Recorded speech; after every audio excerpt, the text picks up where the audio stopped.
आज एकदम मोठा हात मारला, पण तू एकदम कडक माल आणला आज. अरे थँक्यू बॉस, थँक्यू.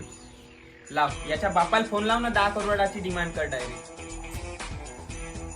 बॉस त्याले बाप नाही. काऊन काय झालं याच्या बापाले? याचा बाप एक नंबरचा बेवडा होता. दारू पिऊ पिऊ त्याची पूर्ण लिव्हर खराब झाली होती. मग काय 4 वर्षाचा असतानाच तो चालला गेला. ऐकून लई दुःख झालं.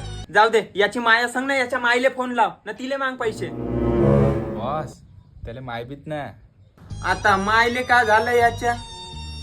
याचा बाप गेला, त्याच गोष्टीचा याच्या मायनं फायदा घेतला आणि आवा डावा पाहिला आणि गेली आपल्या जुन्या आशिक बर परून. अबे याचा बाप गेला, माय परून गेली, मग ह्या राहते कोणा बरं? राहते रे बापू तू? बॉस त्याला बोलता नाही मग काय ते. अबे मग याला आणला कुठून तू ना? म्हणजे मी ते आले अनाथ आश्रम मधून उचलून आणलं. जा भोकात बहुत मोठा लॉस झाला आता माझ्या धंद्यामध्ये.